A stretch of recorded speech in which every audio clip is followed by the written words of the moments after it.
मक्का और मदीना ये दोनों हज यात्रा के लिए प्रसिद्ध है। मक्का और मदीना दोनों किस लिए प्रसिद्ध है भैया? हज यात्रा के लिए प्रसिद्ध है। बाकी इसकी राजधानी रियाद है। इसकी राजधानी क्या है? रियाद। यहाँ देखेंगे मक्का और मदीना ये किस समुद्र के पास है? तो लाल सागर के पास है। हर मुस्लिम को अपने जीवन में एक बार मक्का और मदीना जाना रहता है। ये जो है ब्लैक वाला इसे मक्का कहते हैं, शहर का भी नाम है मक्का। और ये मुस्लिम दुनिया में कहीं भी रहे वो नमाज पढ़ता है तो उसका सर इधर की ओर रहता है मक्का मदीना में। मक्का जो है वो, किसी को कोई दिक्कत है क्या?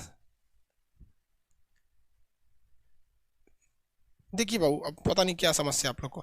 ये वाला जो है ना, ये काली वाली जो बिल्डिंग दिख रही है यही क्या है? मक्का है। अब इस मक्का के चारों ओर घूमना जो होता है वो हज यात्रा कहलाता है, हज। अब ये जो छोटे छोटे लोग दिख रहे हैं ना, ये सब लोग आदमी है। लोग यहाँ पे करोड़ों की लाखों की संख्या में भीड़ रहती है। ये कुंभ मेला में कैसे भीड़ लगा रहता है, आदमी गिन पाएंगे कुंभ में, वैसे यहाँ पूरी दुनिया के मुस्लिम यहाँ जाते हैं और इसका हज करके चक्कर लगाते हैं। हज यात्रा कहा जाता है, ठीक है। हज यात्रा कंप्लीट कब हो जाता है? जब आप मक्का में जाते हैं तब। ये मक्का को कहा जाता है कि ये मतलब ये अल्लाह के पूजा स्थल के लिए इसका मुख्य रूप से महत्व है। दूसरा जगह आता है मदीना। मदीना ग्रीन कलर का है। ये मोहम्मद साहब जब इस दुनिया से चले गए तो उनका जो मकबरा बनाया गया, जो कब्र बनाया गया, वो यही मदीना में बनाया गया। मदीना भी बहुत बड़ा है, लेकिन मेन यही दिखाया जाता है फोटो में, ये ग्रीन वाला। एक ये ग्रीन वाला दिखा देता है फोटो में, और इधर वाला में देखेंगे तो ये ब्लैक वाला दिखा देता है, मक्का और मदीना यहाँ पर। अब इस्लाम धर्म में क्या चीज़ है भाई, आपको जब नमाज पढ़ना है ना तो आपका सर इसी मक्का की ओर रहना चाहिए। इसलिए पूरी दुनिया में अगर देखेंगे ना तो मुस्लिम सब नमाज होता है अलग अलग डायरेक्शन में पढ़ेंगे सर। इंडिया के मुस्लिम पश्चिम डायरेक्शन में नमाज पढ़ता है सर। तो यार खुद से जरा सोचो कि शंकर जी वहाँ क्या करेंगे, और कहा मतलब हमारे यहाँ तो अलग अलग जगह पे अलग अलग प्रचलन है। हमारे यहाँ ये लोग कहते हैं यूपी बिहार के एरिया में कि शंकर जी को यहाँ किसी ने कैद करके रखा हुआ है। समझ में आया कि हालांकि ये चीज़ें जो है पूरी तरह से क्या है, अफवाह है।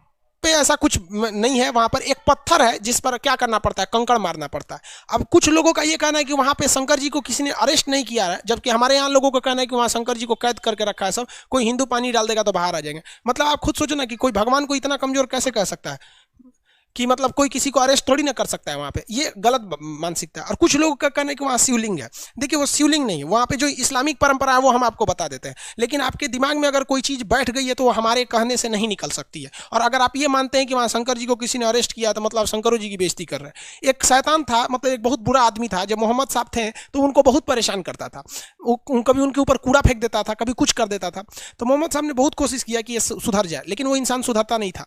तो तंग आकर मोहम्मद साहब ने उसे श्राप दे दिया कि जा तू पत्थर का बन जाएगा। तो वो आदमी एक बड़ा सा पत्थर बन के रह गया है। तो लोग जाते हैं ना तो इसी पत्थर पे कंकड़ से मारते हैं लोग, वो ये दिखाने के लिए कि तूने मोहम्मद साहब को परेशान किया था। तो किसी ने ये फोटो लाया और बोल दिया कि भाई साहब यहाँ पर मतलब इस फोटो में यहाँ पे कि ये शिवलिंग है, जबकि ऐसा कुछ नहीं है। वो परंपरा के हिसाब से देखिएगा तो एक शैतान आदमी था। अब बताओ भाई, अगर इस पत्थर की हिस्ट्री उठाओगे तो वो एक ऐसा दुष्ट व्यक्ति था जिसे पत्थर बना दिया गया श्राप से। अब वो दुष्ट व्यक्ति को आप शिवलिंग बोलोगे, आप मानते हो तो आप हमारी बात पे तो बिलीव नहीं कर सकते। वरना अगर आप जिस पे बिलीव करते हो जो ऑथेंटिक चीज़ है, जैसे गूगल हो गया, विकीपीडिया हो गया, क्योरा हो गया, इस सब पे आप जाके सर्च कर सकते हैं। इसी को लोग वो शिवलिंग बोलते हैं। तो इस मक्का मदीना को लेकर दो ही प्रचलन बहुत फेमस है। कुछ लोगों का कहना है कि यहाँ उन लोगों ने अरेस्ट करके रख लिया है, मतलब उनको कैद करके रखा है, और कुछ लोगों का कहना है कि नहीं शिवलिंग की पूजा होती है। ऐसा यहाँ पे कुछ भी नहीं है। वो तो जो शिवलिंग वाली बात होती है वो तो मदीना के पास है जहाँ पत्थर मारा जाता है यहाँ पर। अब कुछ लोगों का कहना है कि यहाँ हिंदू को जाने क्यों नहीं दिया जाता है।